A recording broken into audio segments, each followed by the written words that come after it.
Construir um avião que decole e pouse verticalmente é um dos projetos mais difíceis da história da aviação.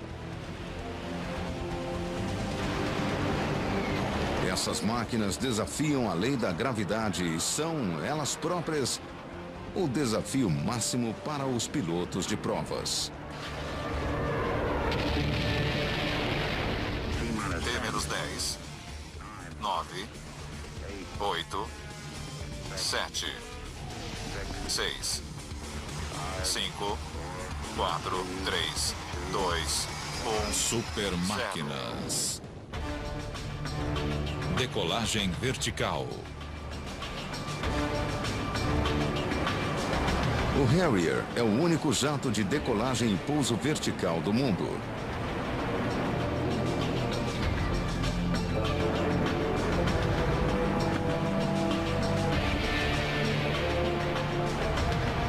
Como uma enorme ave de rapina, ele paira no ar. E só é pilotado pelos melhores.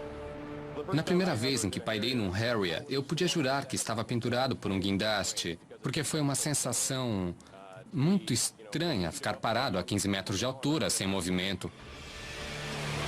O Harrier consegue descer num espaço do tamanho de uma quadra de tênis.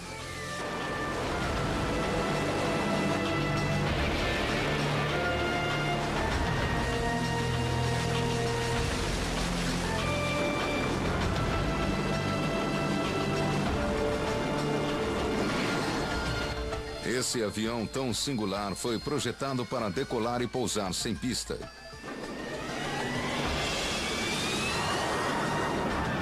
O Harrier combina o que há de melhor nos aviões e nos helicópteros. Os helicópteros decolam e pousam em qualquer lugar, mas eles não atingem grandes velocidades. O atual recorde de velocidade no ar em helicóptero é de um Lynx, 400 km por hora.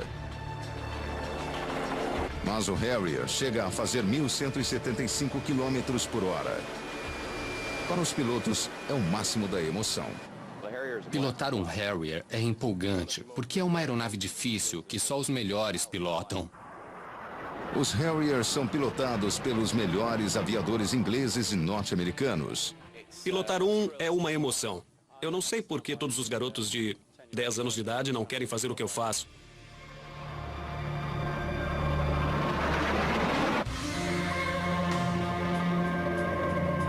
O piloto de Harrier mais experiente do mundo é o fuzileiro naval veterano norte-americano Jack Jackson. Quando você vai para a linha de voo para pilotar um Harrier, é sempre emocionante, não importa quantas vezes já tenha feito isso. Quando você coloca o cinto, é maravilhoso, é uma sensação fantástica, que me deu um prazer imenso durante anos. Jackson tem mais de 5.000 horas de voo em Harriers, mais que o dobro do que qualquer outro piloto no mundo todo. Quando aprendeu a pilotar o avião em 1971, o treinamento era pouco ortodoxo. Não havia aviões de 2 lugares naquela época e nem havia simuladores. O instrutor ficava no chão numa caminhonete. E eu nunca me esqueço que na primeira vez em que decolei eu rezei: meu Deus, se você baixar isto aqui, eu acho que aguento o próximo. E quando o instrutor dizia pelo rádio para você jogar a carteira no chão, é porque você estava a ponto de bater. Atualmente, Jack Jackson é piloto de prova da Boeing, responsável pelos testes de todos os novos Harriers AV-8B. Esse é o AV-8B, o segundo Harrier já construído, e nós o usamos para demonstrações técnicas aqui na Boeing. Olhando pela sucção, você vê um motor enorme, um verdadeiro puro sangue. Este avião tem um motor muito parecido com os dos aviões de voo convencional. Voo normal com as asas. E aqui você pode ver as entradas auxiliares de ar, como nós costumamos chamar aqui. Esse ar extra é usado para pairar, e ele é necessário porque o avião não está inclinado para frente, recebendo ar pela tomada. Agora, com certeza, você quer saber sobre os bocais. Na cabine havia uma alavanquinha do tamanho do meu dedo. Uma alavanca preta que se puxa, e quando se puxa para trás, os bocais descem. Este aqui, este e mais 2 iguais do outro lado. E é assim que ele para, porque quando o jato vai nessa direção, ele vai assim.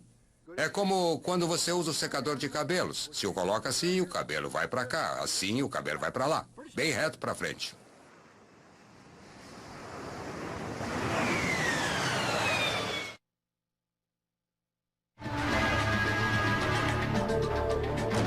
Eu gosto muito mais deste avião do que de qualquer outro que eu já pilotei. E eu já pilotei muitos. Mas eu gosto dele porque é diferente. É como um carro esporte, em que tudo se encaixa ao redor. Ele é manobrável e tem muitos recursos. Faz várias coisas convencionais e ainda pousa no seu quintal. Por isso eu gosto dele.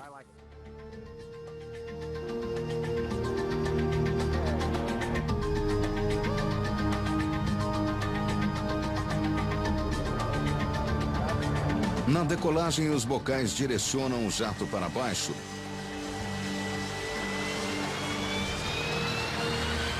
Quando a aeronave sobe, Jackson gira os bocais para voar na horizontal.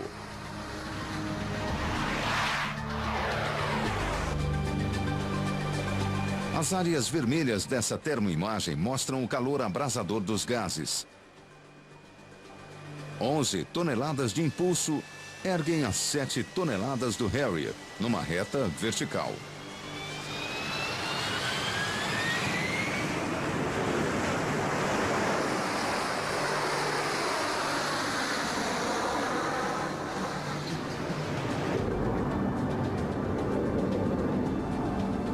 Para descer o avião, Jackson se aproxima da área de pouso como um jato convencional. E então gira os bocais do jato, apontando-os diretamente para o chão.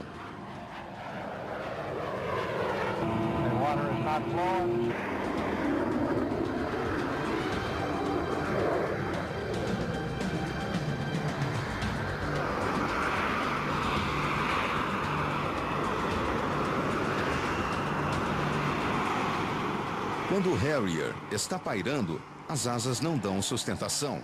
Todo o peso da aeronave se apoia nos jatos dos 4 bocais.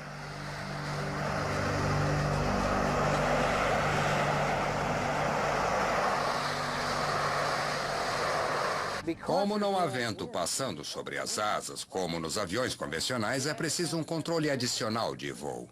Esses controles de voo são dutos de jato. E eles ficam bem aqui, nas pontas das asas. Tem um no nariz, um na ponta de cada asa e um na cauda. E quando eles se movem, ajudam a movimentar o avião quando ele está pairando. E é assim que ele paira, e é assim que ele vira parado, se inclina e gira de um lado para o outro.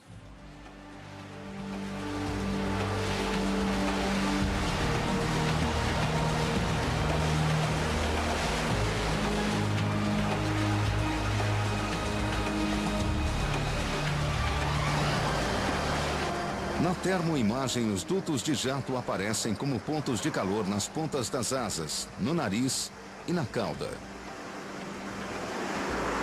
Quando ele paira, o motor funciona com força total. A injeção de água evita o perigo do superaquecimento. Como leva apenas 570 litros de água a bordo, o Harrier pode pairar no máximo 90 segundos.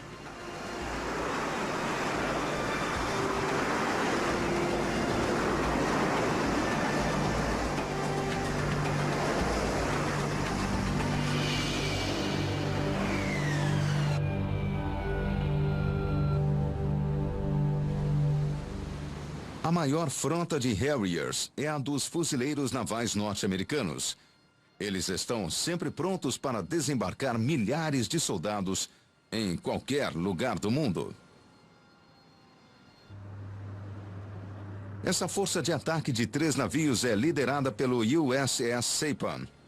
Ele transporta 6 Harriers com um potencial de destruição impressionante.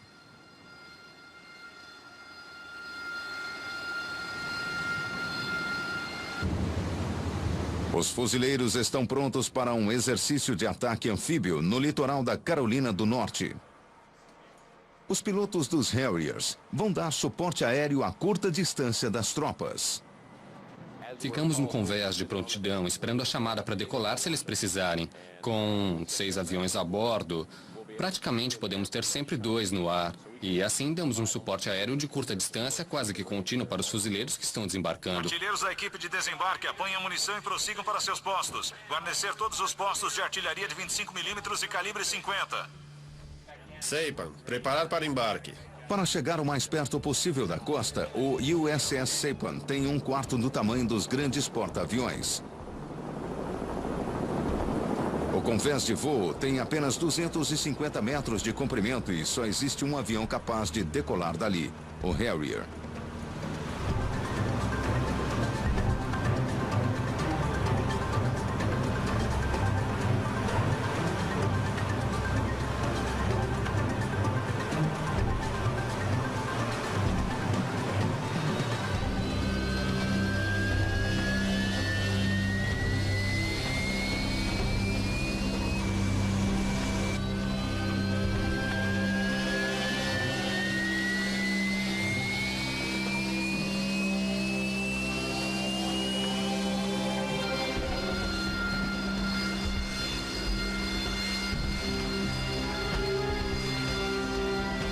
Embora o Harrier possa decolar na vertical, quando ele está totalmente armado e abastecido, ele precisa de uma pequena pista.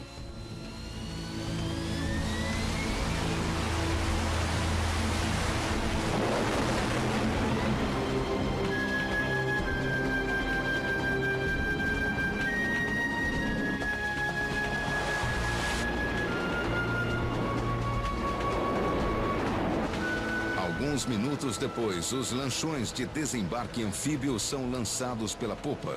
Neles, segue a primeira leva de fuzileiros cuja tarefa é estabelecer a cabeça de praia.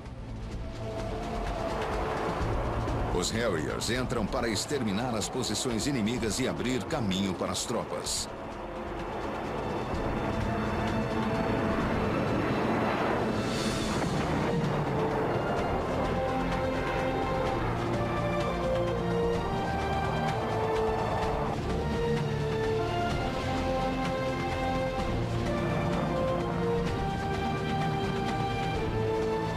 Um dos primeiros a chegar com as forças terrestres é um experiente piloto de Harrier que vai se manter em contato pelo rádio com os pilotos no ar. É ele quem vai coordenar o apoio aéreo. 305, 345... Avise quando estiver pronto, senhor. Como é aviador, ele consegue enxergar e entender o que nós, os pilotos, estamos fazendo quando vamos em direção a um alvo. Pela própria natureza da missão, que é o suporte aéreo de curta distância, estaremos usando munição ativa muito perto dos nossos soldados. O piloto instrui os soldados em terra para que apontem um raio laser no alvo no qual se travam as armas do Harrier. Temos 600, 2 tanques a céu aberto. Mike, go. 635, 938.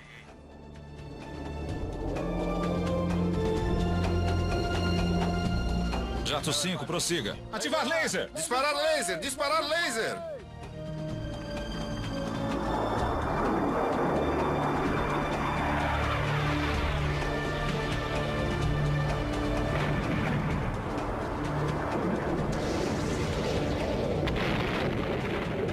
Os jatos de decolagem vertical são extremamente robustos. Eles pousam em quase qualquer lugar.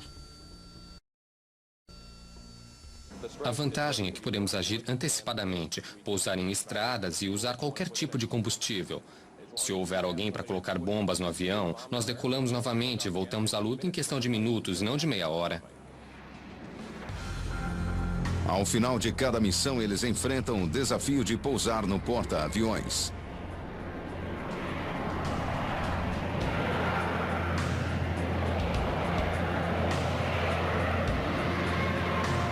Para diminuir a velocidade, os pilotos direcionam os bocais de jato para frente.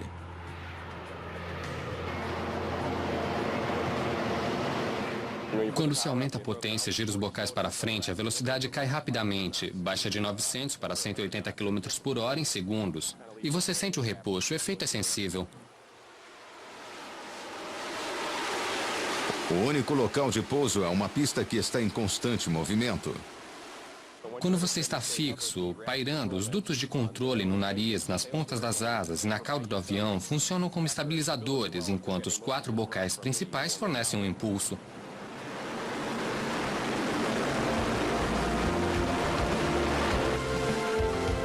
Esses ases dos fuzileiros navais chegaram já a pousar no porta-aviões 10 vezes num único dia. Para eles, pilotar um Harrier é o suprassumo da aviação.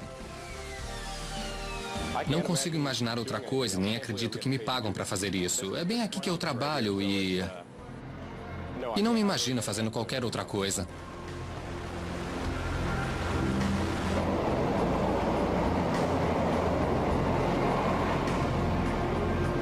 O sistema de controle exclusivo do Harrier é resultado de 50 anos de desenvolvimento. Desde a década de 40, projetistas de todo o mundo vinham tentando criar uma aeronave que decolasse, usando uma pista o mais curta possível. Durante a Segunda Guerra Mundial, a Luftwaffe alemã colocava foguetes nos aviões para diminuir o percurso de decolagem.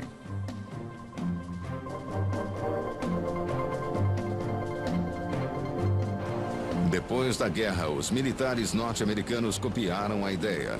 A grande vantagem era que as aeronaves poderiam decolar mesmo se as pistas fossem destruídas.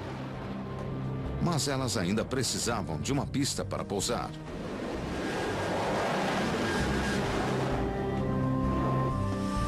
A empresa Ryan tentou um novo enfoque com um avião projetado para decolar e pousar apoiado na cauda. O Vertijet usava todo o impulso do motor para subir e depois inclinava-se em voo convencional.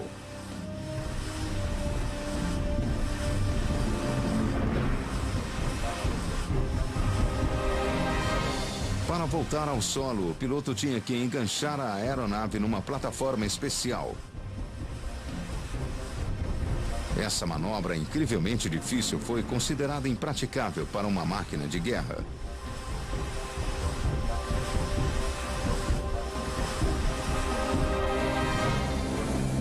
A primeira aeronave convencional que decolava e pousava na vertical foi o Bell X-14. Ele tinha 2 motores a jato no nariz e se mantinha no ar desviando o empuxo para baixo. Mas ele tinha pouca potência e mal conseguia erguer seu próprio peso. Os projetistas tentaram todos os tipos de configurações de motor.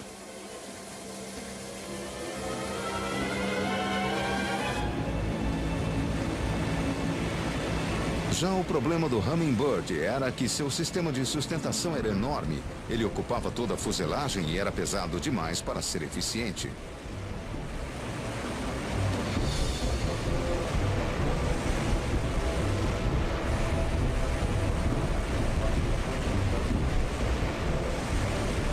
Do outro lado do Atlântico, engenheiros ingleses faziam experiências com o Estratovoador, projetado e construído pela Rolls-Royce, fabricante de motores aeronáuticos.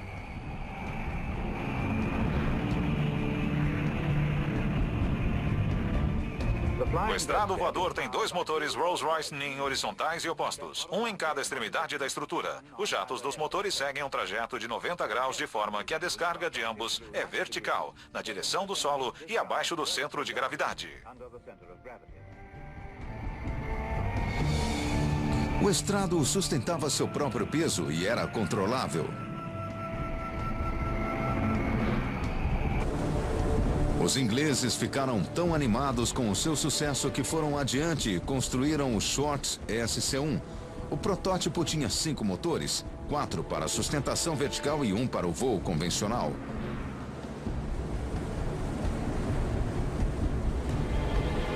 Mas o SC-1 ainda era pesado demais. Ele era incapaz de transportar armas e desenvolver velocidade. Os franceses deram um passo à frente e produziram o Balzac, um avião de decolagem e pouso vertical com 9 motores.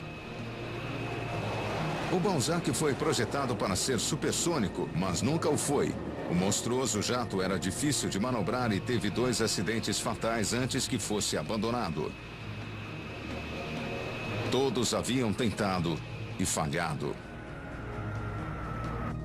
Finalmente, foi um engenheiro francês independente quem teve a ideia que levaria a um verdadeiro avanço no voo vertical.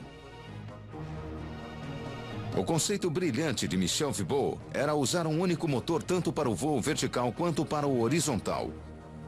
No início, seus planos radicais foram rejeitados por governos do mundo todo. Até que um engenheiro inglês, Gordon Lewis, percebeu o seu potencial. Imaginando 4 bocais apontando para baixo ou para trás, você tem uma ideia do que consistia a máquina de Weibull. Meus colegas e eu percebemos que, embora fosse um equipamento terrivelmente complicado, ele incorporava um princípio muito importante. A disposição de motor que ele visualizou permitia direcionar o impulso para baixo na decolagem e no pouso vertical, horizontalmente para a propulsão normal, e em qualquer sentido entre os dois. Weibull imaginou um motor acionando 4 hélices individuais. Gordon Lewis simplificou o desenho de Weibull. Ele tirou as hélices e direcionou os gases através de 2 bocais móveis. O projetista de aviões Ralph Hooper queria mais sustentação e maior estabilidade, e por isso direcionou os gases através de 4 bocais. Depois de, creio que 3 tentativas sem sucesso de construir o avião, eu estava meio infeliz olhando a planta em perspectiva daquela coisa, pensando em abandonar o projeto e voltar a fazer o que eu devia estar fazendo. De repente, me veio a ideia óbvia de dividir a extremidade traseira do motor de forma semelhante à dianteira. E, como todas as ideias, ela se tornou óbvia depois que surgiu, mas foi um grande alívio quando isso aconteceu. Percebendo que tinha resolvido o problema, Hooper prosseguiu no desenho da estrutura para abrigar o motor e os bocais. Trabalhando juntos, Hooper e Lewis finalmente produziram o primeiro protótipo do Harrier.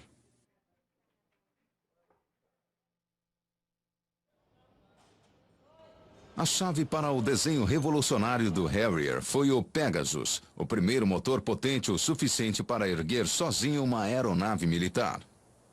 Por volta de março de 1958, tínhamos alguma coisa que já parecia que poderia funcionar. Mas o novo motor estava longe de ser confiável. Os bombeiros adoravam porque naquela época o motor pegava fogo toda vez que era desligado. O principal piloto de prova, Bill Bradford, testou o Harrier pela primeira vez.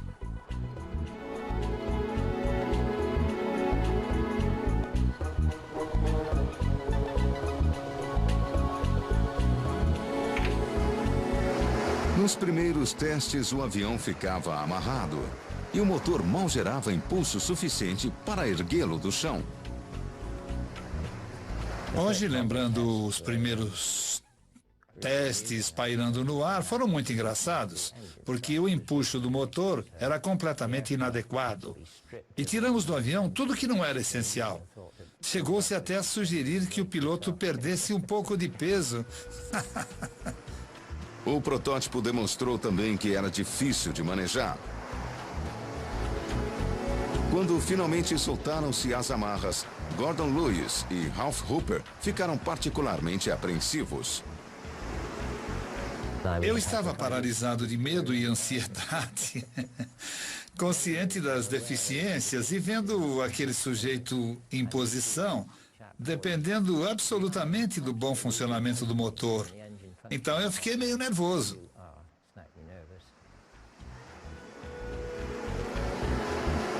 Eu fiquei feliz quando o piloto reduziu e colocou o avião no chão novamente. Mesmo assim, funcionou. Apenas 3 anos depois dos primeiros desenhos, o Harrier nasceu.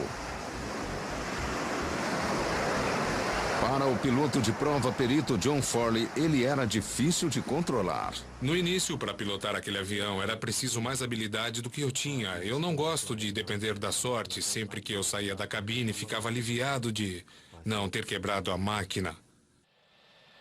Quase ao final da demonstração, acontece um problema. No começo, o Harrier era imprevisível. Azar da Inglaterra.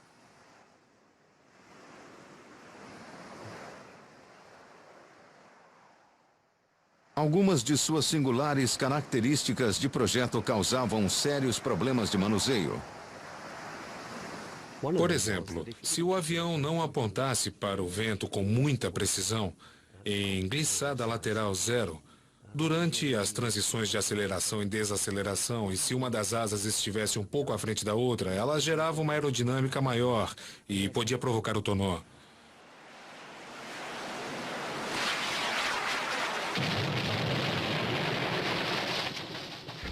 Era um aviãozinho desajeitado e grosseiro, mas as possibilidades que se abriam eram espantosas. E fora isso, o resto eram detalhes que, sabíamos, os cientistas e os engenheiros resolveriam. Os obstáculos foram vencidos. Em pouco tempo, John Farley dominou a técnica de demonstrar um incrível Harrier.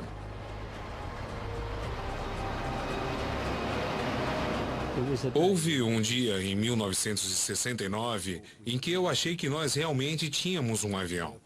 Não um avião que você tivesse medo de estragar, mas um bom avião, que faria o que tivesse que fazer e que fosse realmente uma máquina de combate eficiente.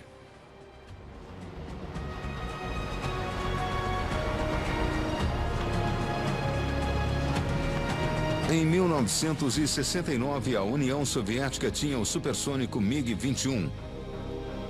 A Força Aérea Inglesa queria caças que pudessem pelo menos equiparar-se ao MiG em velocidade.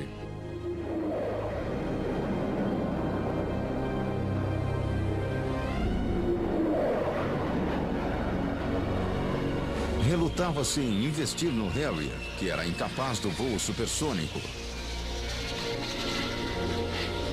Mas outra força militar, os fuzileiros navais norte-americanos estavam prontos para colocar o Harrier em ação. Durante as guerras da Coreia e do Vietnã, o apoio aéreo demorava muito para chegar e dar proteção às tropas no fronte. Os fuzileiros queriam um VTOL como o Harrier, que não precisava de pista e poderia operar bem mais próximo das tropas.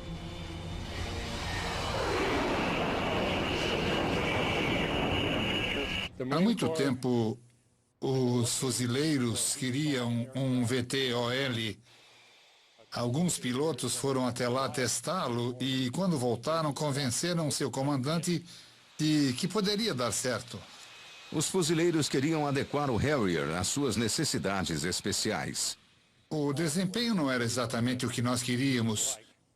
Quando eu voltei e disse isso ao meu chefe, ele respondeu: Ed, você não entendeu. O avião é perfeito. Depois que nós o conseguirmos, vamos modificá-lo. E foi isso que aconteceu. Em 1971, a Inglaterra fabricou 100 Harriers para os fuzileiros navais norte-americanos.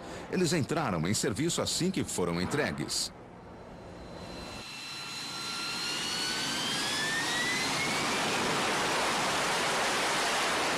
Eu acho que eles estavam tão preocupados com aquele avião que designaram os melhores pilotos. Cerca de 25% daquele primeiro esquadrão eram de pilotos de prova graduados. Não houve um único acidente nos 2 primeiros anos, absolutamente nenhum. E então eles designaram pilotos jovens, principalmente os de helicóptero, porque como aquela coisa pairava, parecia certo usar pilotos de helicóptero, só que eles não tiveram dificuldades para pairar. Mas colidiam em morros a 1000 por hora em baixa altitude porque não conseguiam dominar os jatos velozes. Entre 1974 e 1978 aconteceram 19 acidentes.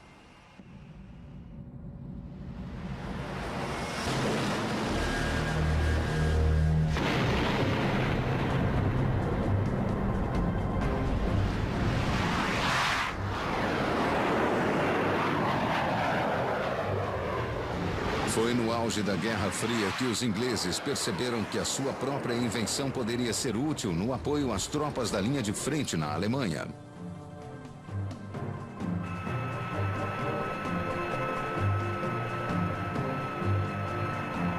Os aviões poderiam se esconder nas florestas e decolar verticalmente de pequenas clareiras. O Harrier logo se tornou uma peça essencial nas defesas da OTAN, mas hoje a Força Aérea e a Marinha inglesas têm uma única frota de Harriers.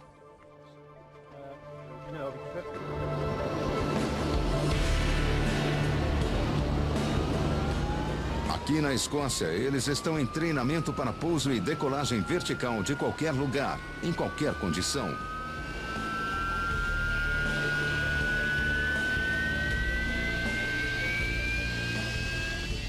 Poison 1, checar flaps. Pista livre em 03.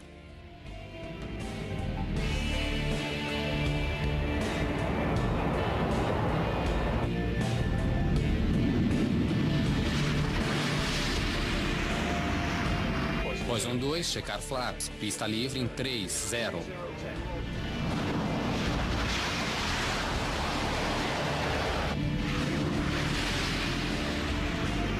Pat Voigt, piloto da RAF, a Força Aérea Inglesa, está em treino de bombardeio num Harrier de última geração. Ele é emocionante de pilotar, além de ter muitos recursos operacionais. Ele acerta os alvos com muita precisão. O principal papel do Harrier na RAF é o ataque terrestre. Antes de mais nada, é uma questão de identificar o alvo e colocar o avião em posição para a simulação de jogar a bomba no lugar certo. Imagine que você está no alto de um prédio de 30 metros de altura, olhando para um local que está a 5 quilômetros de distância. E você vai chegar lá em 25 segundos e encontrar o alvo que foi determinado, inclusive o ponto de impacto, dentro dos 10 segundos seguintes. Você está em altíssima velocidade e o alvo pode não ser muito grande. É preciso concentração, mesmo para voar a 30 metros de altura numa velocidade dessas.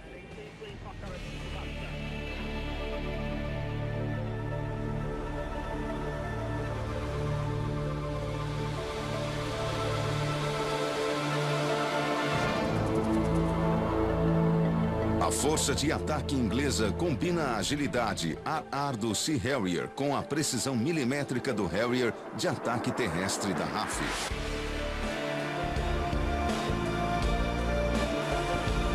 Como os fuzileiros navais norte-americanos, a força inglesa está sempre a postos para entrar em ação em qualquer lugar do mundo.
O Harrier ainda voa com o motor Pegasus original, projetado há 40 anos.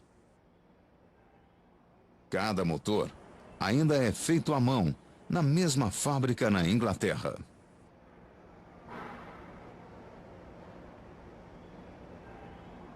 Com os novos metais e cerâmicas, os engenheiros conseguiram aumentar a eficiência do Pegasus e dobrar sua potência. Os motores terminados são enviados para a linha de montagem da Boeing em St. Louis, no Missouri, onde são instalados na estrutura. O Harrier 2 de hoje tem o mesmo desenho básico com os 4 bocais ajustáveis, mas a estrutura foi consideravelmente modificada. O Harrier 1 original, que foi um produto da Rolls-Royce e depois da Hawker Siddeley, era todo construído em metal. Quando passamos para o Harrier 2, usamos tecnologia mais moderna, com materiais compostos. As asas e a fuselagem dianteira são feitas de materiais compostos que têm a vantagem de ser mais leves, oferecendo a mesma resistência. Mais leve e com mais potência, o Harrier 2 transporta mais armas do que nunca. Durante a Guerra do Golfo, os fuzileiros navais utilizaram 88 Harriers, operando muito mais próximos da linha de combate do que os bombardeiros convencionais.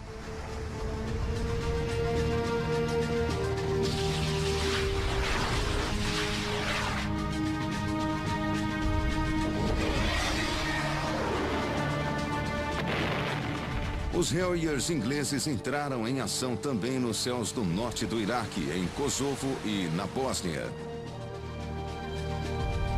O Harrier ainda é a única aeronave de decolagem e pouso vertical do mundo que comprovadamente funciona. Ele ainda tem pela frente uma vida útil de uns 15 anos e, com essa estrutura, ela vai continuar evoluindo.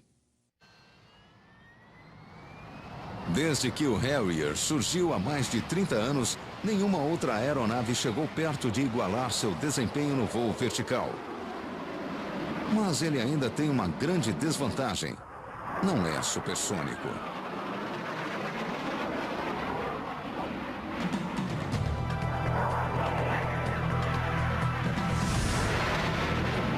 Futuramente, o Harrier deve ser substituído por um novo avião, o Joint Strike Fighter.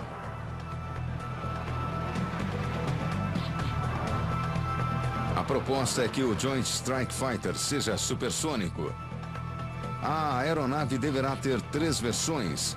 A primeira será um caça-bombardeiro de decolagem convencional.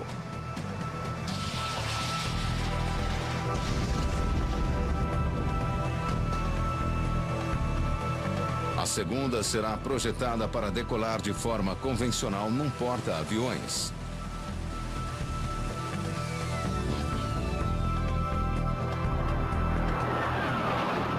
A terceira será a primeira aeronave de decolagem e pouso vertical capaz de voar mais rápido que a velocidade do som.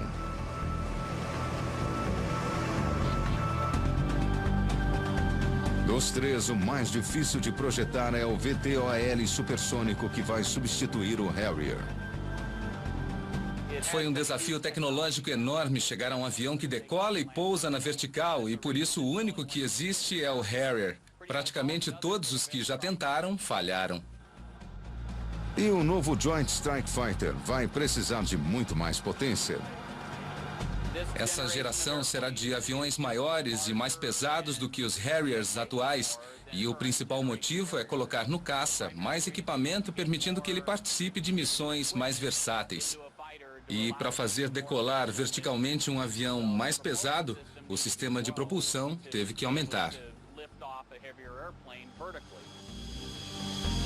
Duas empresas, a Lockheed Martin e a Boeing, estão competindo pela construção do Joint Strike Fighter. Esse será o maior contrato de construção de aeronave militar de todos os tempos.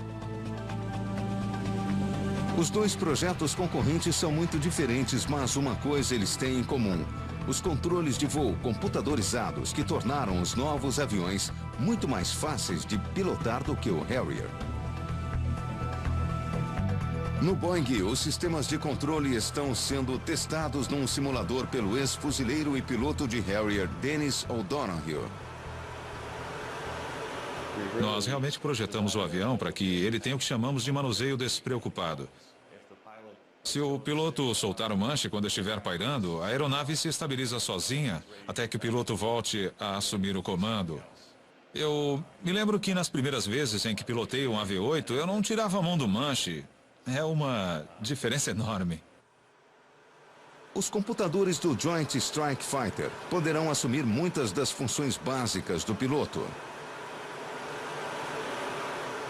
E quando eu manobro para pousar no navio, não importa o ímpeto de arfada ou tonô, o sistema de controle de voo continua ajustando o motor para manter o voo nivelado. E se eu tiro a mão do manete, ele continua descendo naquele ritmo até o pouso.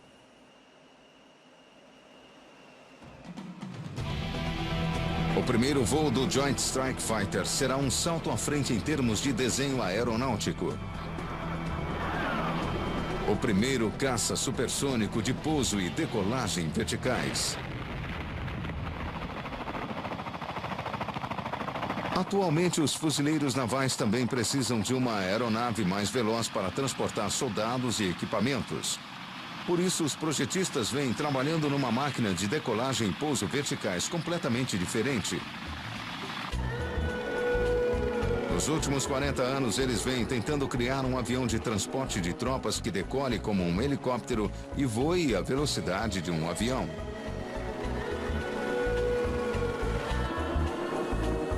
Para Parece simples, mas na prática é extremamente difícil.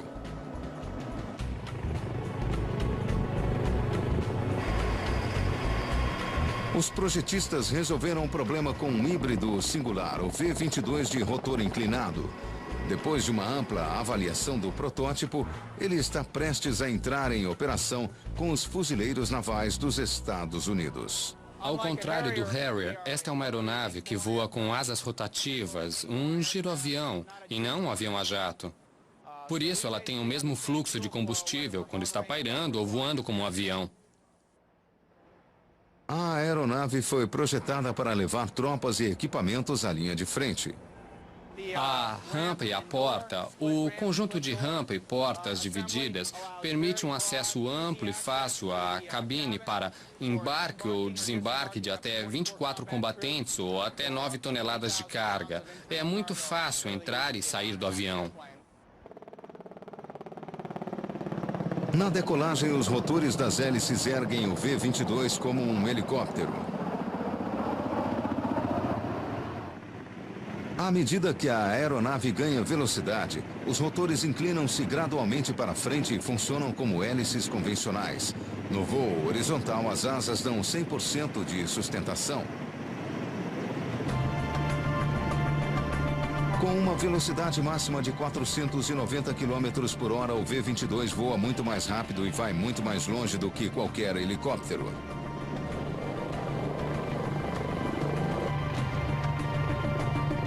Esse enorme avanço no voo vertical tornou-se possível graças aos investimentos militares, mas essas máquinas têm outras funções. O desenho do V-22 foi modificado para uma aeronave civil de 9 passageiros com potencial para revolucionar o transporte interurbano.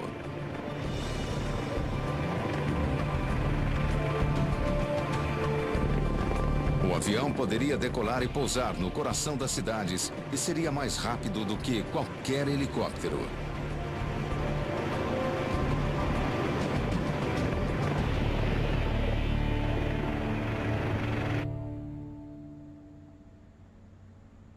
É até possível que, no futuro, a tecnologia de decolagem e pouso vertical venha a revolucionar os carros de passeio.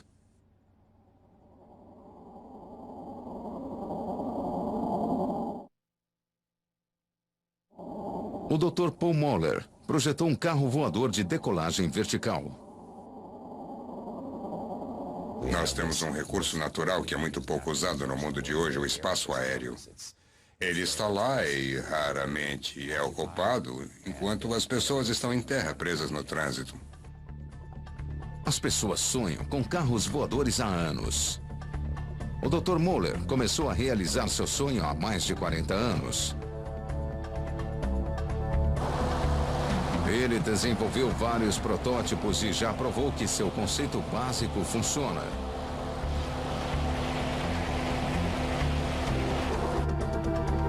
Para o carro voador do futuro do Dr. Moller, você não vai ter que aprender a pilotar. O computador é que pilota para você. Você não vai ser o piloto, vai ser um passageiro. Você vai subir a bordo, escolher o seu destino e ele vai levá-lo até lá e colocá-lo no chão.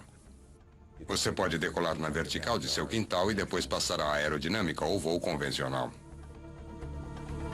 Com veículos particulares assim, as pessoas poderiam ir de casa para o trabalho em minutos. Os carros voadores eliminariam os congestionamentos nas rodovias. Computadores de bordo estariam em contato com satélites GPS, evitando as colisões. Os carros voadores percorreriam estradas eletrônicas no céu.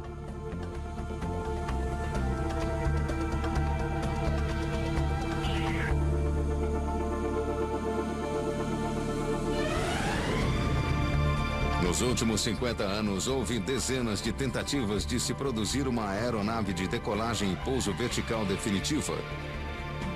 O cálice sagrado dos projetos aeronáuticos. Só uma aeronave obteve sucesso em ação.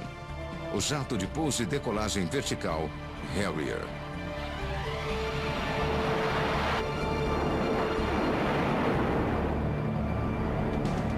Versão brasileira, DPN Santos.